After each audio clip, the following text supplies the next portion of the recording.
Hello friend जय Jagannath welcome करछि मोर गोटे न्यू ब्लॉग को। तो आज डे 4 तो आज आम जीवा मोर माने one of the favourite place जोटा कि मोर अच्छी विश लिस्ट रे कहबी मु आपन को। ता पूर्व आम रास्ता रे पाइगल माने जीवा बेला में पड़ीगला हला कौन एटा कहती तप्त पानी माने इटिकार माने खासियत एया कि माने उष्ण प्रसन्न माने जोठी कि गरम पानी फुटुथुआर माने माँ अछन जोठी सेठी गरम पानी सब गरम पानी बाहर था माने फुटुଥାଏ आपे आपे ही माटी तळु। तो सेही मंदिरटा मु आपनको देखि दउछि एबे। तो चलନ୍ତୁ ଭିତରକୁ ଯିବା।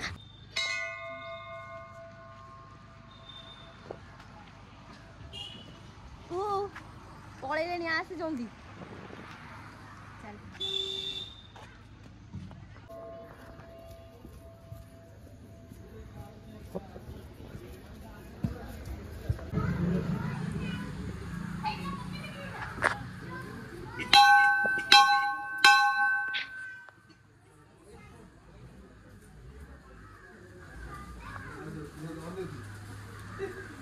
ଦେଖନ୍ତୁ ଏଠି ସେଠି ମାନେ ମୁଁ ଜୁମ୍ ବି କରିଛି ଆପଣ ହିଁ ଦେଖନ୍ତୁ ପାଣି ଫୁଟୁଛି ଦେଖା ଯାଉଥିବ କ୍ଲିୟରଲି।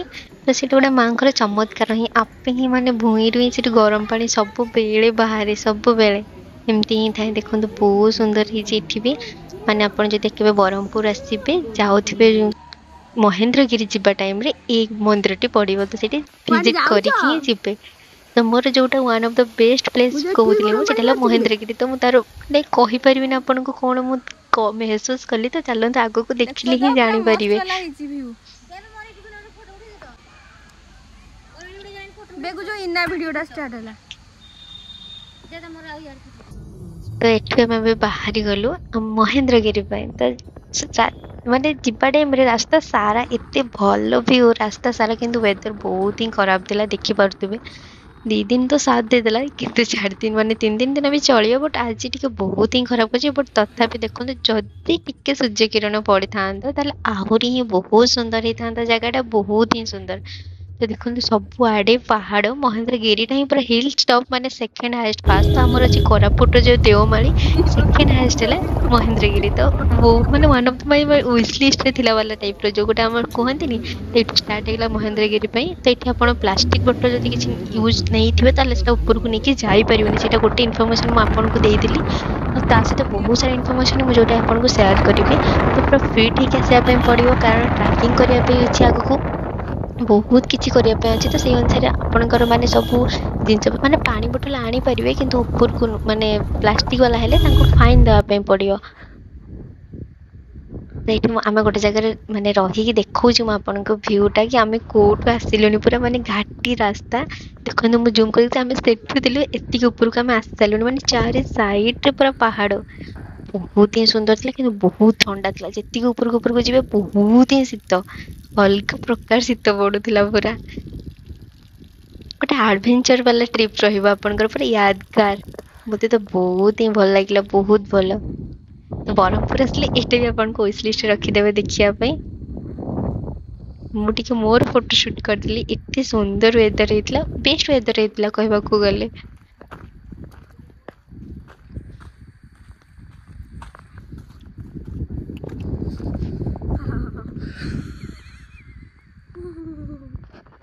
ତ ଫାଇନାଲି ଆମେ ବୁଲା ପହଞ୍ଚି ଗଲୁ ମହେନ୍ଦ୍ରଗିରିରେ। ମହେନ୍ଦ୍ରଗିରିରେ ଏବେ ମାନେ ଟ୍ରାକିଂ ଷ୍ଟାର୍ଟ ହେଇଯାଇଛି।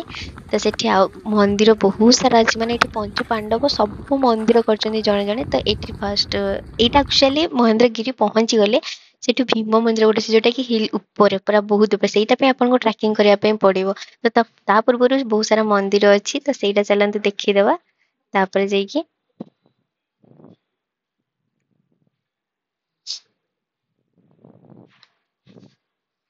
ଏବେ ମାତ୍ର ମୁଁ ଏତିକି ଉପରକୁ ଆସିଛି ଆହୁରି ବହୁତ ଉପରକୁ ଅଛି। ତ ଦେଖେଇ ଦଉଛି ମୁଁ ବହୁତ ହିଁ ସୁନ୍ଦର ହେଇଥିଲା ବହୁତ ସୁନ୍ଦର ଆଉ ବହୁତ ଥଣ୍ଡା ମାନେ ଜାଣିପାରୁଥିବେ ମୋ ନାକ ବି ପୁରା ଲାଲ ହେଇଗଲାଣି। ସେଟା ଗୋଟେ ମନ୍ଦିର ସେପଟେ ଭୀମ ମନ୍ଦିରକୁ ପୁରା ରାସ୍ତା ଉପରକୁ ଫାଷ୍ଟ ତାପରେ ଏଇ ମନ୍ଦିରକୁ ଆମେ ଯିବା।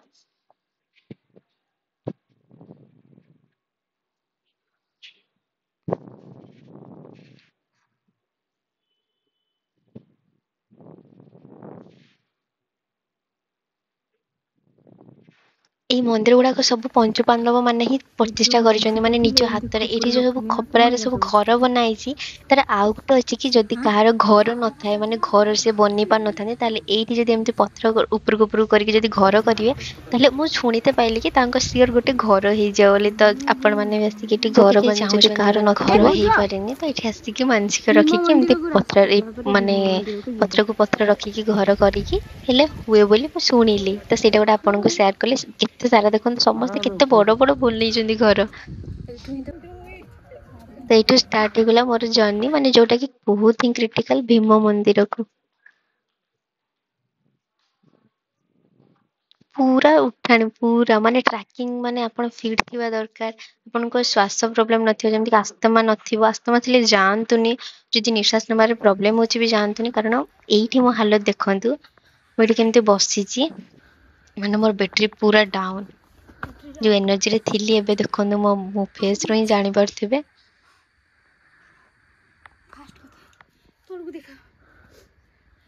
ସେ ମୁଁ ଏଇଟା ଯୋଉ ଦେଖଉଛି ଆପଣଙ୍କୁ କି ମୁଁ ସବୁଠୁ ବଡ ଭୁଲ କରିଛି, ମୁଁ ସୁ ପିନ୍ଧିନି, ଚପଲ ମାଡିକି ଯାଇଛି। ତ ସେଇଟା କେବେ ବି ଭୁଲ କରିବେନି ସେମିତି, କାରଣ ଟ୍ରାକିଂ କରିବାର ଯେହେତୁ ଅଛି, ତ ଆପଣ ସବୁବେଳେ ସୁ ମାଡିକି ଆସିବେ। ଆଉ ପାଣି ବୋଟଲ ନେଇକି ଆସିଥିବେ, ମୁଁ ଯୋଉଟା ଆଣିନଥିଲି। ତ ଫାଇନାଲି ମୁଁ ଏବେ ପହଞ୍ଚିଲି, ତ ସୁକୁନର ସହିତ ମୁଁ ମାନେ କିଛି ନାହିଁ, ମାନେ ହାତ କଲାପ ସବୁ, ମାନେ ଭାବନ୍ତୁ କୋଉପରୁ ମୁଁ କେତିକି ବାଟ ଆସିଛି। ତ କିନ୍ତୁ ବହୁତ ଆଡଭେଞ୍ଚର ଲାଗିଲା, ବହୁତ ହିଁ ଭଲ ଲାଗିଲା। ମୁଁ ଫାଇନାଲି ପହଞ୍ଚି ଗଲି, ମାନେ ଟପ ରେ ପୁରା। ଦେଖନ୍ତୁ ଭୀମ ମନ୍ଦିର, ମୁଁ ଖୁସି। ଆଉ ମୋର ମାନେ ଇଏ ଦେଖିପାରୁଥିବେ,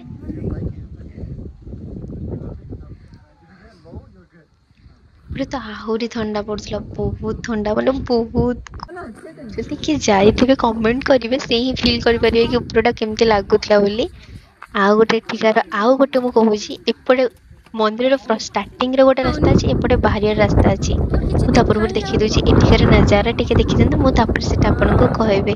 ସବୁ ଆଡେ ମାନେ ୱେଦର ଏମିତି ନଥିଲା, ପୁରା ସବୁ ଆଡେ କୁହୁଡି ହେଇଗଲା, ସବୁ ଆଡେ ଦେଖନ୍ତୁ। ମାନେ ଯେମିତି ଲାଗୁଛି ମୁଁ ବାଦଲ ମାନଙ୍କୁ ଛୁଉଁଛି, କି ମାନେ କୁହୁଡି ଗୁଡା ଆସିକି ମୋଠି ପିଟି ହଉଛନ୍ତି। ଏତେ ସୁନ୍ଦର ନଜାରା, ମାନେ କିଛି ଦେଖା ହିଁ ଯାଉନଥିଲା ଆଉ। ତ ଏଇ ରାସ୍ତା ଦେଖନ୍ତୁ, ଝିଅଟା ଯୋଉ ବାହାରି ଆସିଲେ ସିଏ, ତ ଏଇଟା କୁହନ୍ତି କି ଯଦି ତୁ ପାପ କରିଥିବୁ, ଯଦି ଏଇଠି କ୍ରସ କରିଗଲୁ, ତାହେଲେ ତୁ ପୁଣ୍ୟ, ମାନେ ସବୁତର ପାପ ପୁଣ୍ୟ ହେଇଯିବ। ବଟ ଏଠି ଯଦି କ୍ରସ ନ କରିପାରିଲା, ତାହେଲେ ସିଏ ପାପ ହିଁ କରିଛି ବୋଲି କୁହନ୍ତି।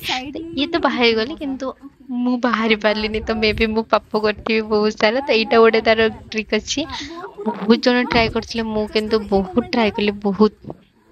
ସେ ଟ୍ରିକ୍ ବତଉଛନ୍ତି କି ଆଗେ ଏମିତି କରନ୍ତୁ, ତ ସେଥିରେ ବି ମୁଁ ବାହାରି ପାରିଲିନି। ସେ ମତେ ଟାଣିଲେ ବି ମୁଁ ବାହାରି ପାରିଲିନି। ତ ଛାଡନ୍ତୁ, କିଛି ନାହିଁ ଆଉ। ତ ଦେଖନ୍ତୁ, ମୁଁ ଦେଖଉଛି ତାପରେ ଆପଣଙ୍କ ନଜାରା। ପୁରା ମାନେ କିଛି ଦେଖା ଯାଉନି, ଦେଖନ୍ତୁ ସବୁଆଡେ କୁହୁଡି, କିଛି ଏମିତି ନଥିଲା। ପୁରା ମାନେ ୱେଦର ସଡନ କି ଚେଞ୍ଜ ହେଇଯିବ, ସେଠି ଗୋଟେ ସେକେଣ୍ଡରେ ଚେଞ୍ଜ ହେଇଯିବ। ଆଉ ଏତେ ଥଣ୍ଡା, କିଛି ଦେଖାଯାଉନି। ଦେଖନ୍ତୁ ଭୀମ ମନ୍ଦିର ବହୁତ ସୁନ୍ଦର। ଏଇଟା କୁହନ୍ତି କି ଭୀମ ଠାକୁର ନିଜେ ଆଣିକି ପଥର ଗୁଡାକୁ ରଖିଥିଲେ, ସେଟା କେବେ ଫାଟି ଯାଇଛି। ଯେହେତୁ ଏତେ ବର୍ଷ ହେଇଗଲାଣି, କିନ୍ତୁ ସେ ତାଙ୍କର ଯୋଉ ଗୋଟେ ବନେଇଛନ୍ତି, ସେଇଟାରେ ହିଁ ମାନେ ଦେଖନ୍ତୁ ନିଶାନା ନିଜେ ହିଁ ବନେଇଛନ୍ତି ମନ୍ଦିରକୁ। ଏଇଠି ଦେଖନ୍ତୁ କେତେ ସୁନ୍ଦର ହେଇଛି।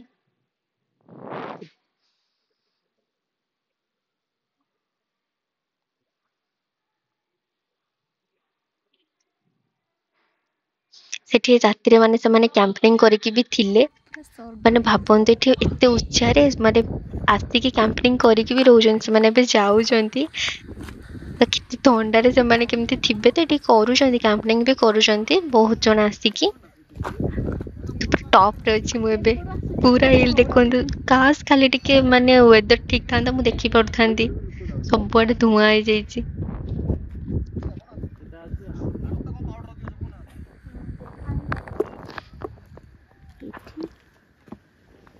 ମୁଁ ଫାଷ୍ଟ ଓହ୍ଲେଇ ଗଲି ଏବେ, ମାନେ ତଳକୁ ଆସିଗଲି। ତଳକୁ ଆସିବା ବେଳେ କିଛି କଷ୍ଟ ଲାଗିବନି, ଯିବା ଟାଇମ ଟା ବହୁତ କଷ୍ଟ ଲାଗେ, କିନ୍ତୁ ଆସିବା ଟାଇମ ଟା ଏତେ କଷ୍ଟ ନାହିଁ।